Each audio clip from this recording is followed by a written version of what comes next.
You're watching Reason and Theology Live, a show dedicated to charitable discussions, debates, interviews, commentary, and analysis. The show concentrates on theological topics, historical matters, and philosophical problems with content ranging from introductory material to in-depth examinations. And now, your host, Michael Lofton. Hey everybody, welcome back to Reason and Theology. Your host Michael on a Monday, joined by Luis Dizon, who's going to be giving us an excellent presentation on the topic of Old Testament parallels with pagan religions. And this is a really important topic. You know, whenever we look at Christianity, there's all kinds of appropriations of non-Christian elements into Christianity, especially in the New Covenant. And this is kind of based on the seeds of the Logos principle that we see in St. Justin Martyr, where he talks about even non-Christians, perhaps even pagans, have some general light in revelation. Maybe not supernatural revelation, but general light. And those things can certainly lead them to the truth. So that's kind of what we're talking about here. But whenever we talk about appropriation in the New Covenant, what often happens is, for instance, Protestants will say, well, no, we object to these things in the New Covenant, and so we don't think that should be appropriated. And so what I want to do is explore the Old Testament, since we all have this in common, all Christians. We have the Old Testament in common. So maybe we can look at some of the instances in the Old Testament that appropriated some elements of paganism, took the good from them and used it for the kingdom of God, and discarded the negative and the evil and the bad. To do that, again, we have Luis Dizon, who's going to be giving us an excellent presentation here with a PowerPoint. Luis, welcome back to the show. How are you? I am doing quite well. Spent a lot of time the past couple of weeks doing research on this topic, going through a bunch of old notes that I took years ago to prepare for this.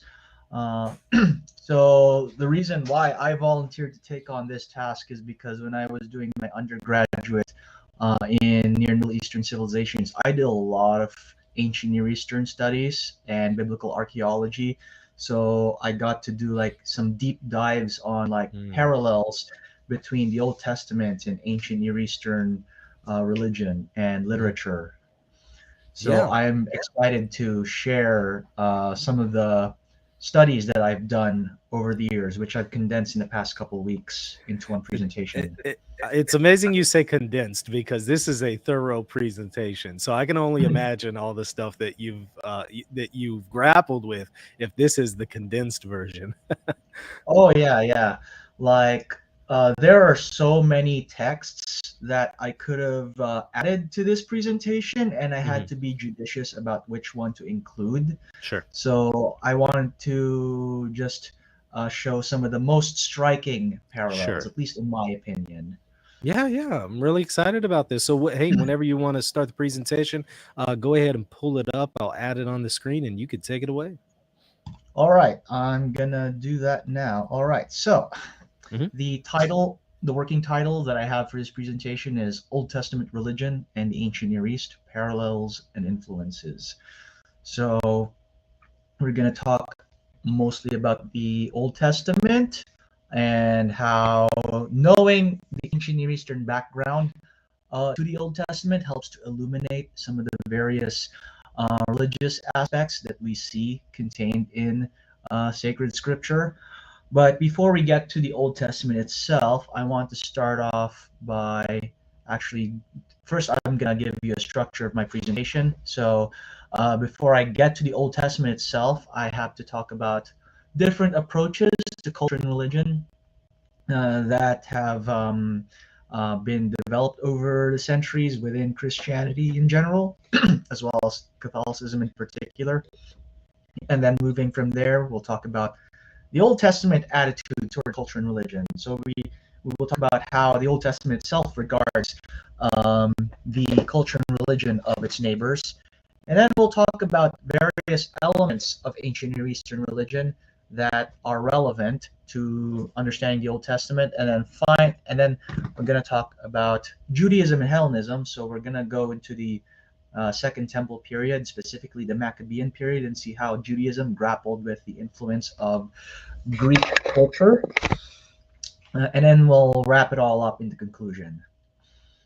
So we'll start with part one, approaches to culture and religion. In order to properly appreciate how the Old Testament approaches culture, we need to talk about how Christian theology regards culture. So I want to refer to a book written by H. Richard Niebuhr, who I believe was a brother to the famous Protestant theologian Reinhold Niebuhr. He wrote the book called Christ and Culture. And in this book, he identifies 5 different ways that the Christian faith has historically been conceived as relating to culture. And he refers to them as Christ in culture, Christ above culture, Christ transforming culture, Christ and culture in paradox, and Christ against culture. So, to give you the short version of what each of these means, Christ in culture means that the faith is totally identified with culture and becomes totally inseparable from it. So the idea is that we have a Christian culture, every aspect of our culture, even the parts that seem completely extraneous to the faith, is part of it. And then you have Christ above culture. So faith affirms the good that is found in cultures while acknowledging elements need to be changed. So these are the ones who try to appropriate as much of the existing cultures as possible while seeing if there are any elements that are incompatible with the faith and need to be either discarded or modified. And then you have Christ transforming culture. Faith sees culture as requiring extensive change in order to be compatible with it. So this is a more negative view of secular culture compared to the one above it. Both of them acknowledge some good in secular culture, and both acknowledge that some elements of secular culture need to be changed. But whereas the Christ above culture approach focuses more on the good, the Christ transforming culture focuses more on the stuff that's bad and needs to be changed. And the Protestant reformers, particularly John Calvin, were particularly notable adherents of the Christ transforming culture approach. So if you think of, for example, neo-Calvinism with its idea of like Christianizing every element of culture, or its more extreme counterpart, Christian Reconstructionism, that is a form of the Christ transforming culture approach. Number 4 is what you call Christ and culture in paradox. So this one also has a relatively negative view of culture, but rather than trying to change it, it tries to separate itself from it to an extent. So faith is separate from culture, but still relates to it in some way and doesn't see it as totally incompatible. So they're not complete separatists, which is how we would describe the last approach, which is Christ against culture. So in this view, faith is totally separate from a culture, which is seen as irredeemable and incompatible with it. So great example of this would be the Amish. So the Amish see secular culture as evil, which is why they go live in communes away from the secular world, and they shun modern technology because they see it as corrupting their faith. Now, which approach do we take as Catholics? So there has been some debate on this over the centuries. However, over time, Catholics have gravitated to the Christ above culture approach, and this is thanks to the influence of St. Thomas Aquinas as well as various medieval and modern theologians. So the approach that predominates most Catholic views of culture is that secular culture, non-Christian culture, is generally good because it is an expression of our sense of the divine and our attempts to make dominion over the earth. So the good that is found in various cultural and religious traditions of the world is affirmed and repatriated, so to speak, into the Catholic faith, allowing for diversity of religious expression. Because we hold to a Christ above culture approach as opposed to a Christ transforming culture approach, Catholic missionaries have typically held a more positive view of the traditions of peoples they evangelize as opposed to their Protestant counterparts. A great example of this would be the Jesuit missions to North America and East Asia. In fact, one of the great historical episodes that relate to this would be the Chinese rights controversy, which happened around the 18th century onwards when Jesuit missionaries operating in China um, had argued that certain expressions of Chinese religion, particularly the veneration of ancestors, could be included within Catholic piety. Now, they were opposed in this by the Dominicans and the Franciscans at first, but many of them were gradually swayed by the Jesuits. And the popes have gone back and forth on this. Some of the early popes were against the Jesuit approach, but ultimately the magisterium came down in their favor, with Pope Pius XII in 1939 declaring that the Chinese rites are compatible with the Catholic faith. So this is a pre-Vatican II development. Now, when we get to the Second Vatican Council, this approach to culture was codified in Lumen Gentium. So, according to Lumen Gentium, which we'll read very shortly, these expressions of religious truth are seen as preparations for the gospel and thus redeemable. So, here are a couple of relevant sections. In paragraph 16 of Lumen Gentium, it says the following, quote, "Nor does divine providence deny the helps necessary for salvation to those who, without blame on their part, have not yet arrived at an explicit knowledge of God and with his grace strive to live a good life. Whatever good or truth is found amongst them is looked upon by the Church as a preparation for the gospel. She knows that it is given by him who enlightens all men so that they may finally have life." So according to this paragraph, Lumen Gentium, whatever good things can be found in the religions of the world is meant to prepare them to receive the fullness of the truth in the Christian gospel. Later on, Lumen Gentium 17 states the following: "Through her work, whatever good is in the minds and hearts of men, whatever good lies latent in the religious practices and cultures of diverse peoples, is not only saved from destruction, but is also cleansed, raised up, and perfected unto the glory of God, the confusion of the devil, and the happiness of man." Pretty sure there was a section of there that got left out. But the basic idea in Lumen Gentium 17 is that insofar as the religious expressions of various cultures is not fundamentally incompatible with the Christian faith, they could be included within the Catholic view of piety and worship.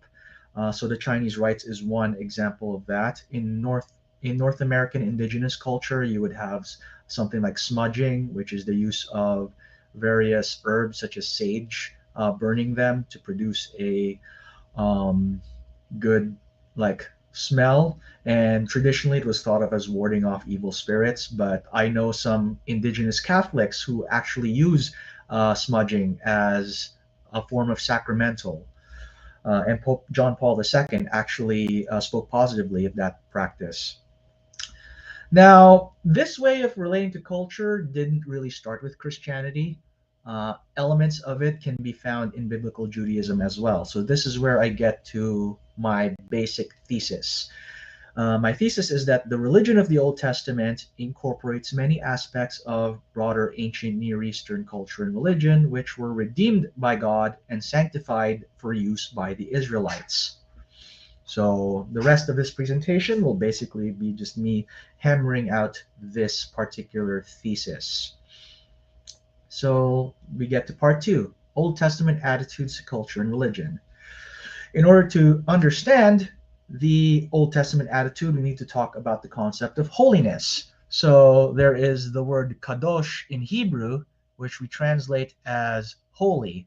So this word literally means to be set apart as special. So it denotes separateness. For something to be holy is to be separate, distinct from what is known as chol in Hebrew, or translated as either common or profane. The idea behind chol is that it is something that is everyday use. It doesn't necessarily have to be something evil, but it could be something that is not really befitting sanctity. So in Leviticus 10, verse 10, it says, "You are to distinguish between the holy and the common, and between the unclean and the clean."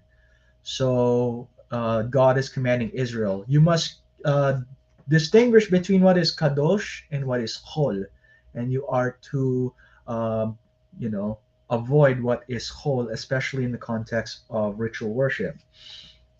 Now, Israel itself is to be regarded uh, as holy according to the Torah, because God set the people of Israel apart from all the other nations. So in Exodus 19, verse 6, it says, "And you shall be to me a kingdom of priests and a holy nation." So they are an Am Kadosh according to this verse. And then you have the command given in Leviticus 11:44, which says, "Consecrate yourselves, therefore, and be holy, for I am holy." Now, this holiness means that Israel was supposed to conduct its affairs differently from other nations. They were not to act the same way that the surrounding cultures acted, whether that would be the Canaanites or the Hittites or the Arameans or the Egyptians.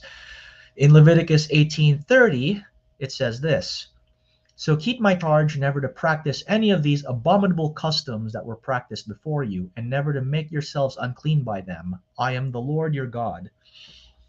So this is in the context of the Holiness Code. So you may know that in Leviticus 18 through 20, there's a number of abominable customs that the Israelites were told not to engage in. This includes incest, homosexuality, bestiality, sacrificing their children to Molech, etc. These are the things that the Canaanites did. And the Israelites were told not to do these things. And then this verse ends by saying, "I am the Lord your God." So they are being reminded of the fact that they worship a holy God and therefore to follow his example. This command is repeated in Leviticus 20, verses 22 to 23, where it says, "You shall therefore keep all my statutes and all my rules and do them, that the land where I'm bringing you to live may not vomit you out. And you shall not walk in the customs of the nation that I'm driving out before you, for they did all these things, and therefore I detested them." So all of those weird rules that you read about in Leviticus and Deuteronomy, such as the kosher laws, not wearing two different types of fabric, not sowing two different types of seed in the same field, not boiling a calf in its mother's milk, these various sundry rules and regulations were meant to enforce the separateness that Israel was to show in relation to its neighbors, which is why a lot has been written on why God gave Israel the kosher laws, among other things, to begin with, because there's nothing inherently evil about eating pork or shellfish. But the idea was that by not eating these things, Israel was to show its distinctness from the nations around it. But lest anyone think that Israel was supposed to be this island of sanctity that in no way took anything from the surrounding cultures, it's worth noting a particular episode that occurs in the book of Daniel. So I want us to consider the example of Daniel and his three friends and see how they approached Babylonian culture. So in Daniel chapter 1, verses 3 onwards, we read the following. "The king commanded Ashpenaz, his chief eunuch, to bring some of the people of Israel, both of the royal family and of the nobility, youths without blemish, of good appearance and skillful in all wisdom, endowed with knowledge, understanding, learning, and competent to stand in the king's palace, and to teach them the literature and language of the Chaldeans. The king assigned them a daily portion of the food that the king ate and of the wine that he drank. They were to be educated for 3 years, and at the end of that time they were to stand before the king." And then it goes on.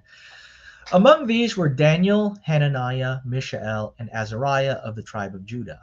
And the chief of the eunuchs gave them names. Daniel he called Belteshazzar. Hananiah he called Shadrach. Mishael he called Meshach, and Azariah he called Abednego. But Daniel resolved that he would not defile himself with the king's food or with the wine that he drank.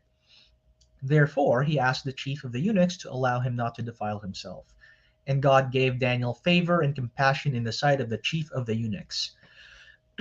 So, I want us to note a few things about how Daniel and his friends conducted themselves. Now, they were perfectly happy to work as part of the Babylonian political administration, and they were even okay with taking names associated with pagan gods.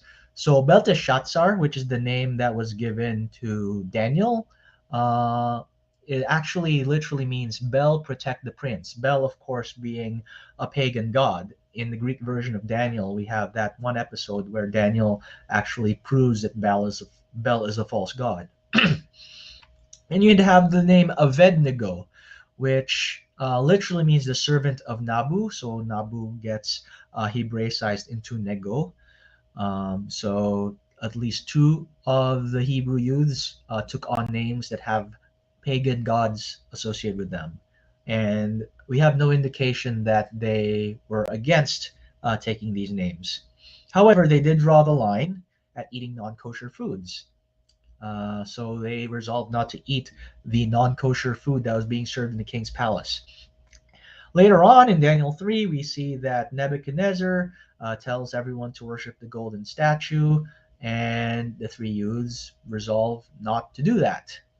So we can infer from this that association with non Israelite culture and religion did not necessarily pollute the Jewish youths.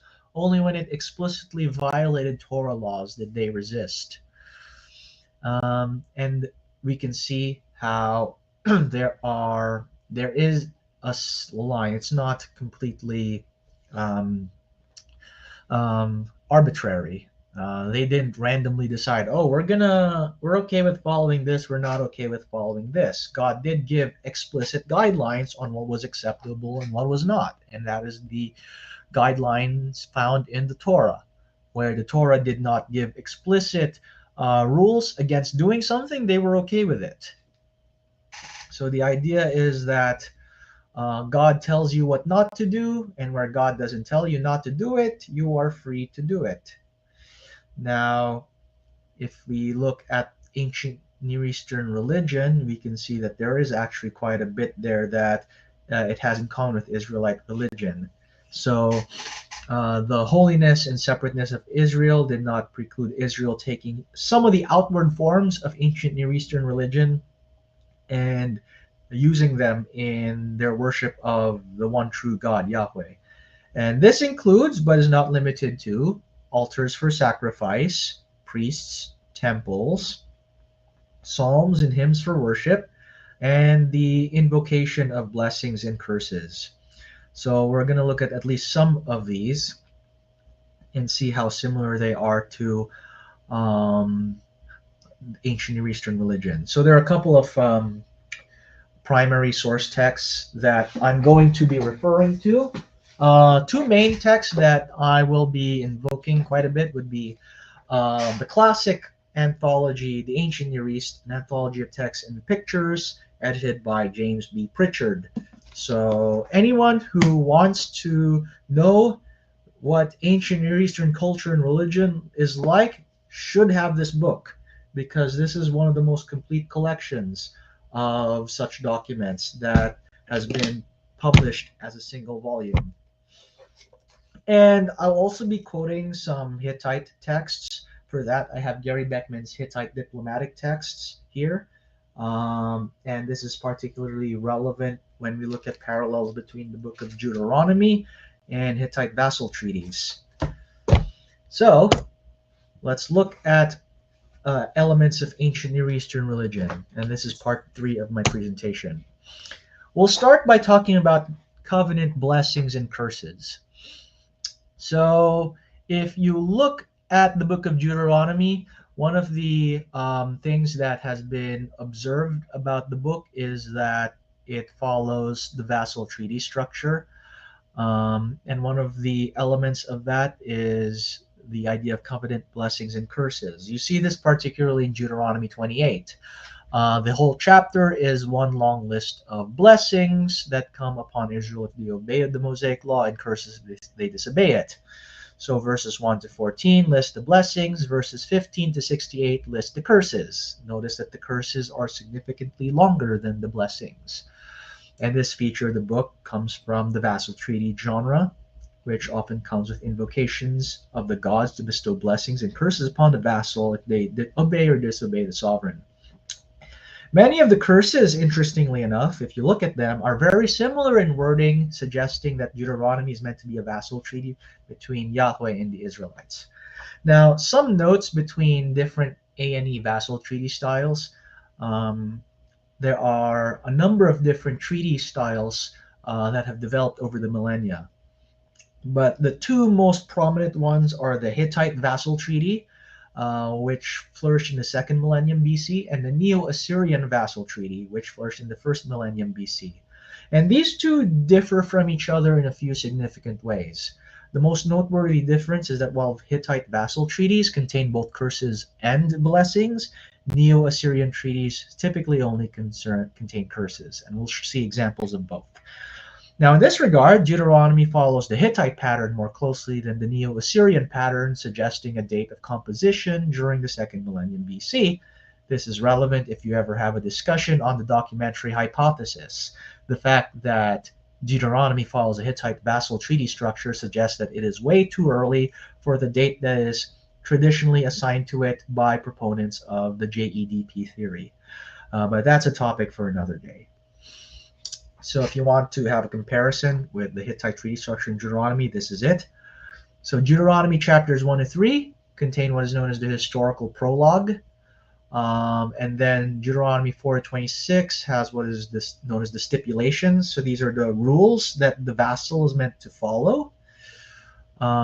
Deposition clause in Deuteronomy 27 talks about how the copy of the treaty is to be stored. And then there is one that is absent from Deuteronomy. This is the divine witnesses. So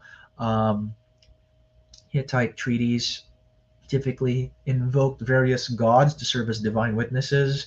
This isn't really relevant because there is only one God.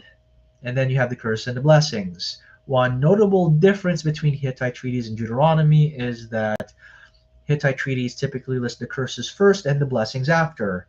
Deuteronomy reverses that and lists the blessings first and the curses after. By the way, this table, I didn't add the citation, but this comes from Kenneth Kitchen's Reliability of the Old Testament. So he has a good chapter on this particular topic that I highly recommend.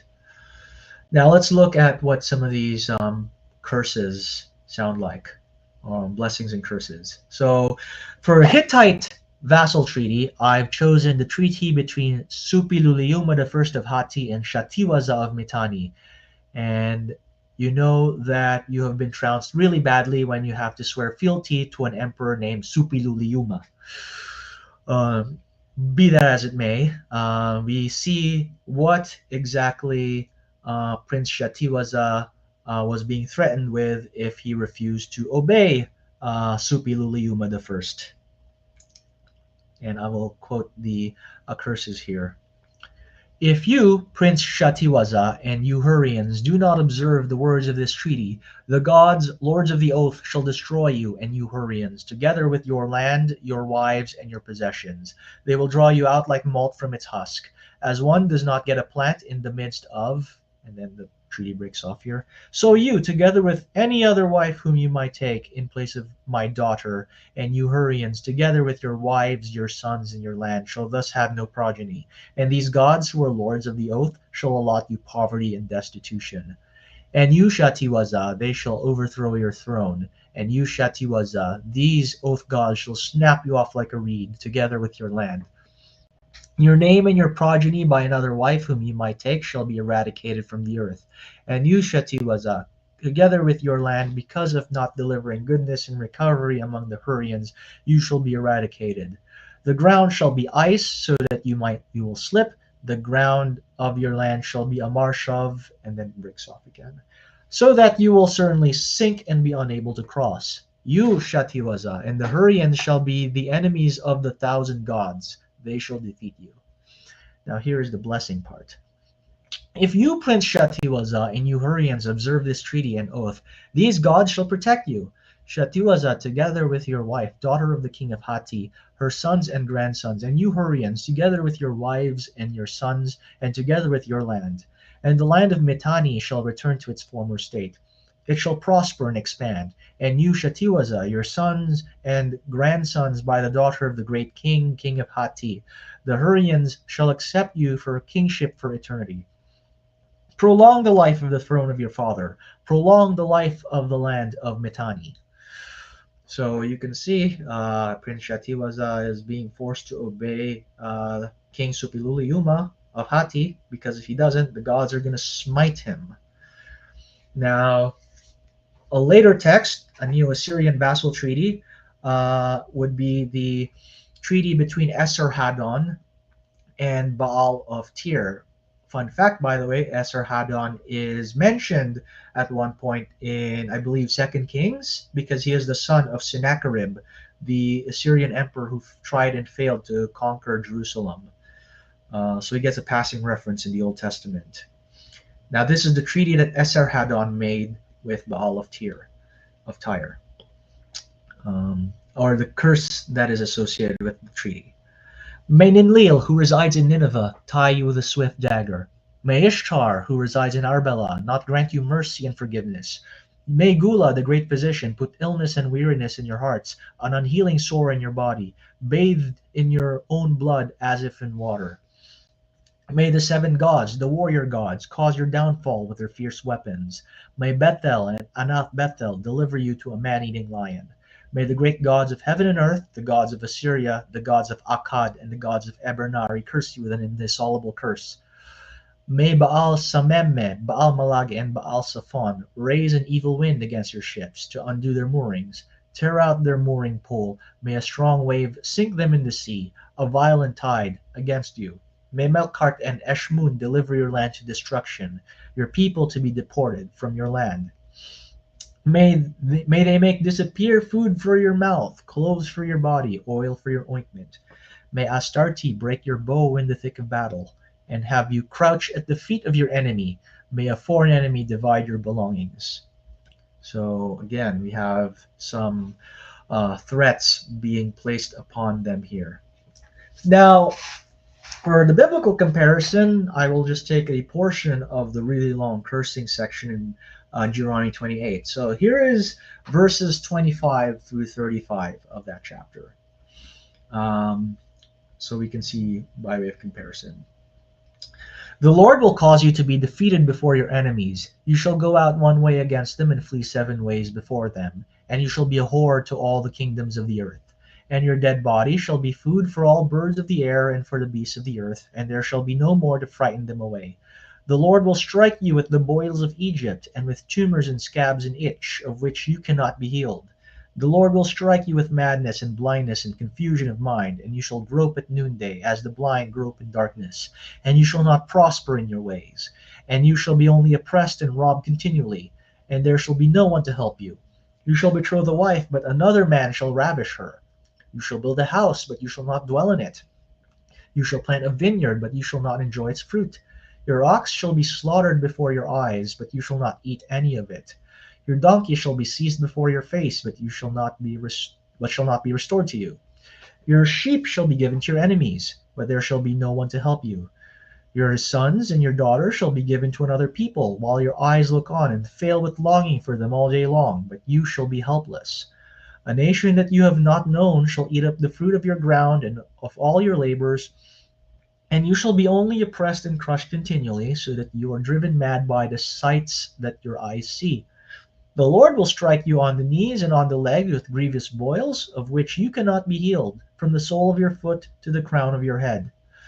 So you'll see here that Deuteronomy frames the curses for disobeying the Torah very similarly to how the vassal treaties that we just read frame them. They come off as being part of the same general literary genre. But Deuteronomy is not the only text in the Old Testament that has parallels with ancient Near Eastern literature. The Psalms as well have various parallels with ancient Near Eastern Psalms. So the Psalm is actually not a distinctly Israelite literary genre. It was actually a common form of A&E religious text, which consisted of praises to the gods. So these were sung in temple worship in the various A&E religions. In fact, many of the hymns composed in honor of the pagan gods are thematically similar to the biblical psalms, and in some cases may even have nearly identical phrasing. Um, One of the most well-known examples of this is the fact that Baal is referred to as the rider of the clouds as well as the Lord of heaven and earth. Now, there is most likely a polemical intent behind this. The psalmists are deliberately using words that the proponents of other religions ascribe to their gods and are reascribing them to Yahweh. In so doing, the psalmist is thereby proclaiming him as the true God over against Baal and the other gods. So, one of the most famous examples, as I alluded to, is what is known as the Baal cycle. And this comes from Phoenician religion. This was originally a text in Ugaritic, and we have significant chunks of it translated to English. So, in the Baal cycle, Baal Hadad is regularly denominated the son of Dagon, although Dagon, the biblical Dagon, does not appear as an actor in the mythological text. Baal also bears the titles Rider of the Clouds, Almighty, and Lord of the Earth. He is the god of the thunderstorm, the most vigorous and aggressive of the gods, the one on whom mortals most immediately depend. Baal resides on Mount Zaphon, north of Ugarit, and is usually depicted holding a thunderbolt. He is the protagonist of a cycle of myths from Ugarit, or Ugarit, rather. So, one section of the Baal cycle has this. So, this section says, and I quote, "Then Baal opened a slit in the clouds. Baal sounded his holy voice. Baal thundered from his lips. The earth's high places shook. Baal's enemies fled to the woods. Hadad's haters took to the mountains. And Baal the conqueror said, 'Hadad's enemies, why are you quaking? Why are you quaking, sailors of the valiant one?' Baal's eye guided his hand, as he swung a cedar in his right hand. So Baal was enthroned in his house." Now, one particular psalm has been noted by biblical scholars as sounding very similar to this, and that is Psalm 29, verses 3 to 8. So the entire psalm is relevant, but I'm only quoting this particular section of it. And it says there, "The voice of the Lord is over the waters. The God of glory thunders. The Lord over many waters. The voice of the Lord is powerful. The voice of the Lord is full of majesty. The voice of the Lord breaks the cedars. The Lord breaks the cedars of Lebanon. He makes Lebanon to skip like a calf and Syrian like a young wild ox. The voice of the Lord flashes forth flames of fire. The voice of the Lord shakes the wilderness. The Lord shakes the wilderness of Kadesh." So, a couple of observations. You'll notice that thematically they're very similar to each other. It's almost like you've got epic rap battles, ancient Near Eastern edition. You've got Baal's worshippers and their psalm, and then you've got David and his psalm in response to that. And then notice that Lebanon and Kadesh are mentioned in particular because Lebanon, of course, is where the Phoenicians who worship Baal resides. So by breaking the cedars of Lebanon and making Lebanon skip like a calf, the psalmist is polemically declaring that Yahweh is greater than Baal and his followers. And one source commenting on this summarizes the general consensus on the parallel. Today, although debate continues on the details of the hypothesis, almost all scholars agree that Psalm 29's background is Baal worship as portrayed in the tablets from Ugarit. The psalm in its present form has a powerful effect. The power of nature and of the storm are not exclusively the domain of Baal. All power, including that of storm and thunder, is the prerogative of Israel's God. Yet the Ugaritic background of the psalm reveals its sources. So, in other words, Psalm 29 is an anti-Baal polemic. And that's not the only one. A number of other psalms have been seen as polemic against other gods. And we will see one other example of it. First, I want to speak about one particular psalm, one other ancient Eastern psalm. It's known as the Prayer of Ashurbanipal to the sun god. So this text is in reality a hymn of praise to the god Shamash, to which has been appended a prayer for the well-being of Ashurbanipal, king of Assyria. This composition has a feature in its final lines which is unusual for hymns and prayers, but which is reminiscent of numerous royal inscriptions from very early times in Mesopotamia. A blessing is pronounced on whoever makes proper use of the piece, and a corresponding curse is added for its misuse. Duplicate copies of the text are preserved on 2 tablets found in the German excavations at Ashur. Ashur, of course, being the capital of Assyria. Ashurbanipal, trying to remember, I believe he was the king of Assyria after Esarhaddon. So he is relatively late in Assyria's history, but the particular genre he's writing in is also attested to in earlier times. But I chose this particular psalm because of the distinctness of some of its lines. So in the prayer of Ashurbanipal to the sun god, the first 6 lines say the following. O light of the great gods, light of the earth, illuminator of the world regions, exalted judge, the honored one of the upper and lower regions, thou dost look into all the lands with thy light. As one who does not cease from revelation, daily thou dost determine the decisions of heaven and earth. Thy rising is a flaming fire. All the stars of heaven are covered over. Thou art uniquely brilliant. No one among the gods is equal with thee. Very interestingly, we have a very similar sounding text in Psalm 86.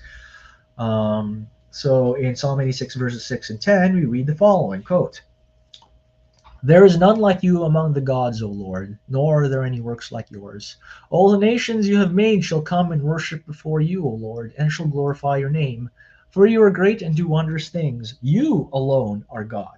So the psalmist is polemically responding to ancient Near Eastern religion by saying, these other gods, they are not the one true God. Only Yahweh is, and only He is worthy of worship. And you can see that they are thematically similar and structurally similar to each other, showing that they belong to a common genre. Moving on from texts, we can talk about the topic of temples. So for this, the main resource that I used is a book called Solomon's Temple and Palace, New Archaeological Discoveries. Holding up a copy here for anyone who wants to see it. This is a good book for summarizing the state of current research into Solomon's Temple, as well as what limited archaeological finds we have can illuminate the aforementioned temple. There's a significant amount here on like other temples and how they're similar to Solomon's Temple. So Garfinkel and Mumsuoglu talk about how the temple functioned in the context of pagan worship. In the ancient world, the gods were perceived as possessing human characteristics and needing everything that ordinary mortals do. The temple was regarded as the earthly dwelling of the god. To make the god's time on earth in his or her dwelling more pleasant, and to assure answers to human prayers and requests, the priests used various methods: music and singing, perfuming the temple with incense, serving various foods such as baked goods and sacrificed animals, and bringing offerings and costly gifts. So this is a common feature in much ancient Near Eastern worship, especially in the Levant. I'm talking about Canaan, Lebanon, and Syria. So many of the same functions of A&E temples apply to Solomon's Temple in Jerusalem as well, such as it being the dwelling of Yahweh's glory, as we read about in Psalm 26, verse 8, as well as being a place of sacrifice, of musical worship, etc. Now, there is one major theological difference between Yahweh and the other gods, and that is that, unlike those other gods, Yahweh cannot be contained in one place. Um, King Solomon in 1 Kings 8:27, for example, says that heaven and earth cannot contain Yahweh, much less the temple which I have built. And then in Psalm 50, verses 7 to 15, we have an affirmation that God does not need the sacrifices offered to him by his people. This is the psalm which says that, the earth is the Lord and the fullness thereof. He owns the cattle on 1,000 hills. And if he was hungry, he wouldn't tell you because he doesn't need you to give him food. Now, if you look at the structure of Solomon's temple, there are 5 elements of it that are worth noting. You have the twin entrance pillars at the front, and then you have the side chamber. You've got the forecourt, and then you've got the outer sanctum after the forecourt, and then you have the innermost section, which is the Holy of Holies. If you look at a number of other A&E temples, they have the same 5 elements in common with them. So you have on the right-hand side a comparison of Solomon's temple with temples, Iron Age temples from neighboring countries. So the first one is from Tel Tainat. First 2 are from Tel Tainat. The third one is from Moza, and the fifth and number 5 is from Ain Dara. So there are a few minor discrepancies. So the first temple from Tel Tainat has only a single column, and the one from Moza is incomplete, so we don't have the complete structure. Part of it has been leveled, but beyond that, you can see that the same elements are common to all of them. So the floor plan of Solomon's temple is a fairly typical floor plan as far as ancient Near Eastern temples goes. Also of interest is the fact that there are analogs to the Ark in other religions. So you may know that the Ark of the Covenant was where the Israelites housed the stone tablets as well as Aaron's rod, which budded, as well as a bit of the manna. And this was meant to be a reminder of God's covenant as well as a physical manifestation of God's presence. But there are similar objects in other religions which are known as temple models. So the same book that I just referred to says the following, quote, "The biblical tradition mentions only one ark, the ark that was in the tabernacle in the desert at Shiloh, and subsequently in the Holy of Holies in Solomon's temple in Jerusalem. But it seems that this name was used in general for closed boxes in which symbols of the deity was kept." And I have a few examples of what they look like. So on the left-hand side, you have a pottery temple model from Middle Bronze Age Ashkelon. So this one is actually older than the Ark of the Covenant. So you got a little weird pottery giant Easter egg thing, and you've got a calf figurine which is supposed to represent the deity, and then we got a couple other temple models. You've got the pottery temple model from Khirgat Keafa, and then a pottery temple model from the Iron Age. The exact origin is unknown, but you can see that there is a hollowed out space where a figure of the deity is meant to be kept. Now, the pottery temple models are nowhere near as elaborate as the Ark of the Covenant. You can see that they're all made from clay, whereas the Ark of the Covenant is made from gold gilded wood. But the general function is the same. So here we see the parallels between Israelite religion and the ancient Near East. Now we flash forward to the Hellenistic period. This is where things get even more interesting, because here you have the struggle between the Maccabees and the Greeks and what that means for biblical view of culture. So what exactly do we mean when we use the term Hellenism?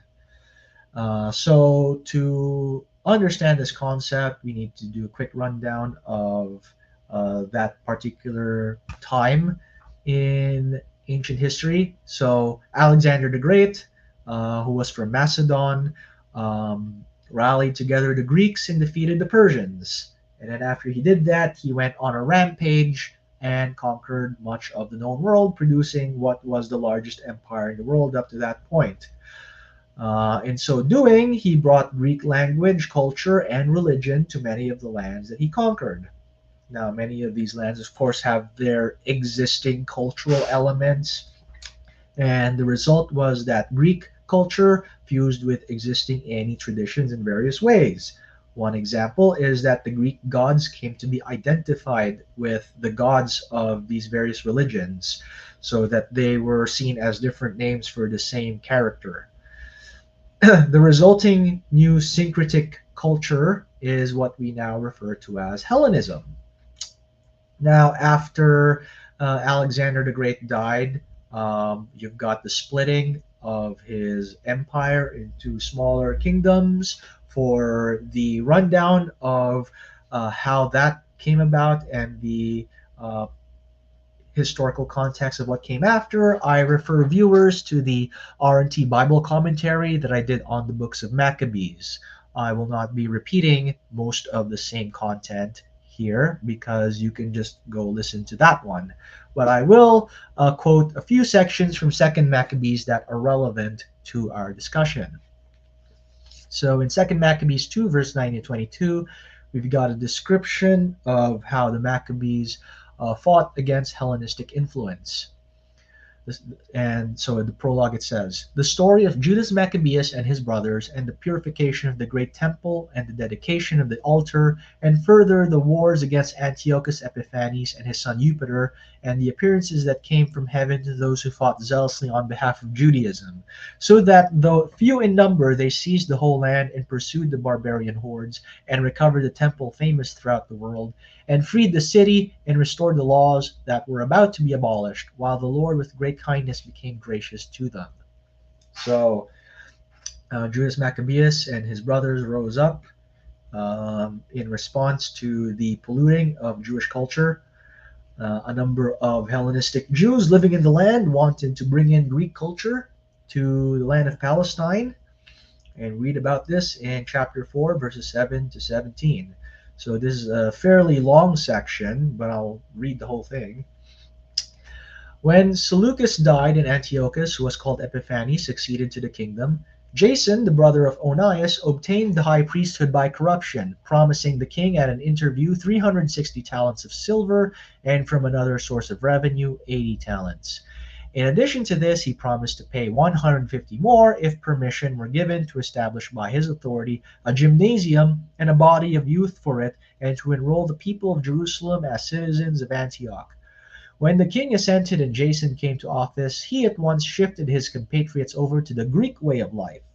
He set aside the existing royal concessions to the Jews, secured through John, the father of Eupolemus, who went on the mission to establish friendship and alliance with the Romans, and he destroyed the lawful ways of living and introduced new customs contrary to the law. For with alacrity he founded a gymnasium right under the citadel, and he induced the noblest of the young men to wear the athlete's cap. There was such an extreme of Hellenization and increase in the adoption of foreign ways because of the surpassing wickedness of Jason, who was ungodly and no true high priest, that the priests were no longer intent upon their service at the altar. Despising the sanctuary and neglecting the sacrifices, they hastened to take part in the unlawful proceedings in the wrestling arena after the call to the discus, disdaining the honors prized by their fathers and putting the highest value upon Greek forms of prestige. For this reason, heavy disaster overtook them, and those whose ways of living they admired and wished to imitate completely became their enemies and punished them. For it is no light thing to show irreverence to divine laws, which later events will make clear.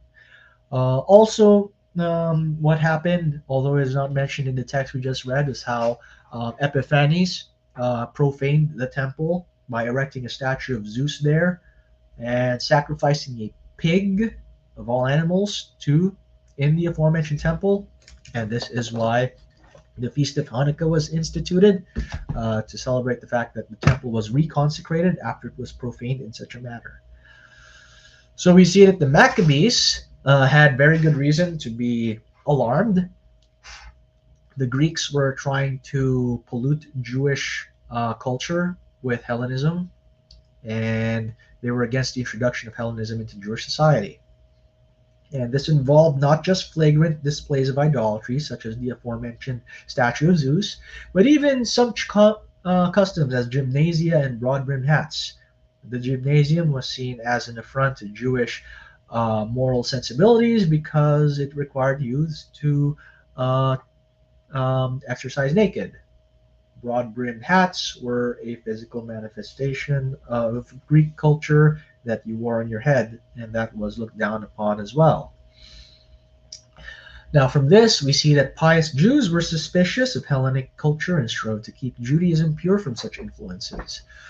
But lest anyone think that Athens had nothing to do with Jerusalem at this point, we should note that even the most anti-Hellenic of the Jews, to some extent, um, allowed themselves to be influenced by Greek culture.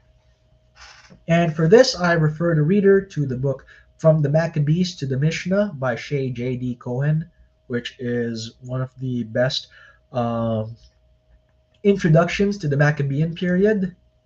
So, in this book, Cohen identifies three areas of Jewish life that were impacted by Hellenization. You have material culture, which includes pottery, clothing, art, architecture, etc.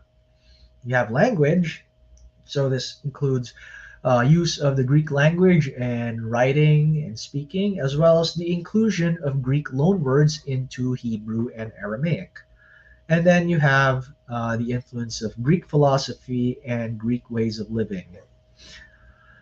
So Cohen, in page 37, talks about the controversy among the Jews in this matter. How should Judaism adapt itself to meet the new conditions of the age?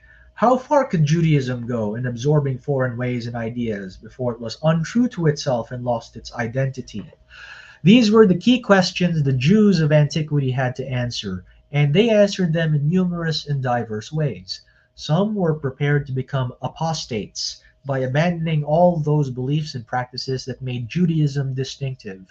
Others adopted an anti-Hellenistic stance, but their rhetoric cannot mask their willingness to allow Hellenistic ways as long as those ways did not threaten Judaism.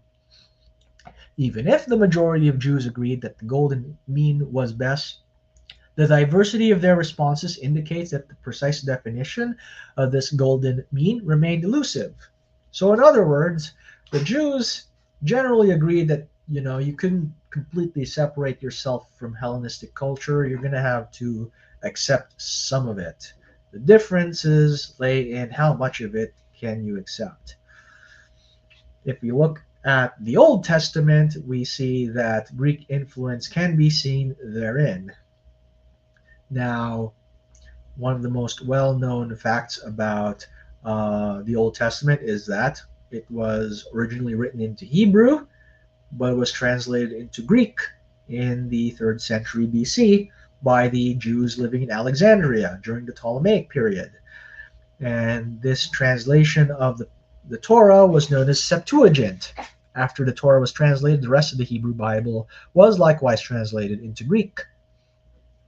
After that, you have the production of what are known as the Deuterocanonical books, which are to be dated between the 4th and 1st centuries BC. So all of the Deuterocanonical books were either composed in Greek, such as Judith, 2nd Maccabees, the Book of Wisdom, Baruch, and the Greek additions to Esther and Daniel, or they were translated into Greek from Hebrew or Aramaic, which includes Tobit, 1st Maccabees, and Sirach. So of the three latter texts, we have some Aramaic versions of Tobit and Sirach, but we don't of 1st Maccabees. So 1st Maccabees may have been written in Hebrew or Aramaic, but only survives in a Greek translation. Even those works which are composed in Hebrew and Aramaic contain occasional Greek loanwords. If you read Daniel chapter 3, you have a number of musical instruments mentioned, and although it's written in Aramaic, the words appear to be Greek loanwords. And this has led to some debate as to whether this means that Daniel was composed during the Hellenistic period. That is outside the scope of this particular discussion. Tune in to when I discuss the book of Daniel later on at some point, God willing. We can also infer from Tobit 2, verse 12, that the Greek calendar was being in use among the Jews because it mentions the month of Distros, which is a month in the Greek calendar. And then we look at the literary style of a number of the other Deuterocanonicals, and we can see the Hellenic influence in them.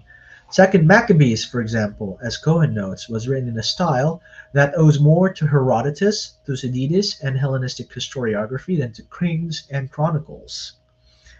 And then Cohen also notes regarding the Book of Judith that, quote, in spite of its nationalist message and its Maccabean origin, it is a perfect specimen of a Hellenistic romance, with a beautiful and virtuous heroine, a wicked villain, and a seduction scene. And then, finally, the books of wisdom in Sirach contain numerous parallels with Greek philosophical literature. One of the most noteworthy examples of this is Wisdom chapter 2, where it talks about the persecuted righteous man. This motif is well known among the Greeks. If anyone has ever read Plato's Apology, and as well as the Phaedo, where he takes the poison and dies, you will be familiar with this particular motif because Socrates is one of the premier examples of the persecuted righteous man in Greek philosophical thought. And Wisdom chapter 2 later on becomes reinterpreted as a messianic passage because much of what is written about it can also be understood as referring to Christ. Once again, we'll wait until we get to the commentary and Book of Wisdom to delve into that particular theme.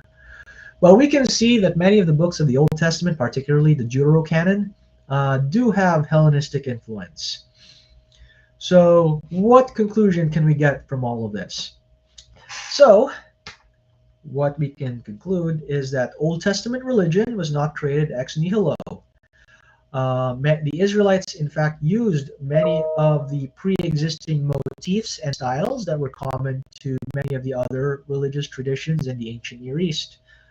In the process, these motifs and styles were redeemed and transformed for holy use. And from all this, you have the underlying principle that not everything in non-Israelite religion or culture need to be discarded. Because some of what the ancient Near Eastern peoples did in terms of religious worship can be used in worshiping the one true God. So when we fast forward to the New Testament and the church age, and we see that the Christian church adopts a similar approach to acculturation, we should not be surprised at such things being done. So with that, I am concluded with the presentation. Thank you so much for that, Lewis. And y'all go ahead and send chat questions if you have any. Make sure to put them in the chat to @Reason and Theology. I got a question for you. So you pointed out a couple instances like Solomon's Temple having ancient Near Eastern parallels, along with clearly a pagan name being used with Belteshazzar in the book of Daniel. Yes.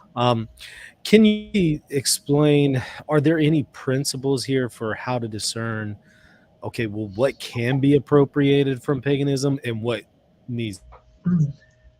Well, in the hello. With regards to the Old Testament, the main principle that I could discern is that, you should abide by what is explicitly mentioned in the Torah. So the Torah tells you what the guidelines are, what particular specific examples of ancient Near Eastern culture you're to avoid. So, the ancient Near Eastern peoples sometimes boiled the calf in its mother's milk. Don't do that. Sometimes they, ate certain foods that are to be regarded as ritual unclean, and you should avoid those too. Now, I believe that Daniel and the youths were okay with the names that they were given because there was nothing in the Torah that explicitly forbade them from doing that. So unless there was something explicitly forbidding it, it could, in Yes. theory, be used. In theory, yes. Yeah, and by the way, I see you there in the chat. David says, "Great presentation." Yeah, it was absolutely a very good presentation. Here's one for you from Lewis. Lewis, do you believe Philo could have written the Book of Wisdom? Not exactly on Um, topic, but I guess that depends on when you think wisdom was written. I think Philo lived around the first century AD, so that would have been a little too late for most datings of the book, because I think most people would date wisdom to around second century BC or third century BC. I have to double check Bergsman Petrie. I'm sure they have a good discussion on this, but if that's the case, then Philo is way too late to be the author. okay. Judith is kind of odd because there's a fair amount of evidence that it's about faithful Jews living in Samaria and talking about historical evidence or events under a different foreign invasion than named. What do you think about that comment? Yeah, so I did have a very lengthy discussion on this when we did our commentary on the Book of Judith. It would appear that the fictional story, that the story is, okay, I won't say fictional, but it's loosely based on true events, but they've combined a number of episodes together and then they fused them, conflated them, and then changed the names. So elements of the Judith story sound similar to the conquest of King Artaxerxes III, for example, who lived during the Achaemenid Persian period. But then some of the other elements of the story sound like Antiochus Epiphanes, which suggests a Maccabean origin. Um, so it's most likely that Judith is sort of like taking elements of more than one story and compacting them together. Does that answer the question? Yeah, I think it does. And he said he's going to certainly go and watch the ceremony. Earlier at the beginning of the presentation, you mentioned smudging ceremonies used in Catholicism. Uh-huh. Effectively, is this the idea that you could take this ceremony, remove all of the elements of idolatry from it, and then use it for the Christian faith? Is that what we've done? Yes. So actually, this is I don't know how much of this gets discussed in the USA, but in Canada, in the Canadian Catholic context, we're much more conscious of Indigenous culture. Mhm. And we have a large, thriving Indigenous Catholic population here. And it's generally accepted amongst Indigenous Catholics Mhm. that you can take practices like smudging and appropriate it for use in Christian worship. Now, I have not personally been to a smudging ceremony, so most of my knowledge of this practice comes secondhand. But as far as I know, this really isn't a controversy here. Yeah, very helpful. Those are all of the questions that I see in the chat. Louis, thank you so much for this excellent presentation. I appreciate your time and your expertise. Any parting words or plugs that you want to put in? Um, well, I am hoping that at some point, actually, we did get a couple of last Oh, minute questions. You yeah, want go to ahead and take grab it. those? All right. Yeah. So what? Actually, scrolling up, someone talked about proverbs um, and that being also influenced by some Egyptian proverbs. I think that is plausible. That I haven't pursued that particular study, but I would not be surprised. So David asks, would you say Daniel was written second century or fifth, or perhaps written the fifth and modified in the second? So really quickly, I think the Aramaic and Hebrew portions of Daniel, it's very hard to pin down. It could be at any time between the fifth and the second century. The actual content does not give us any firm conclusions. Mhm. Now, the approach that you take will differ whether you're Catholic or Protestant, because Protestants especially conservative ones, believe that prophecy ceased around 400 BC.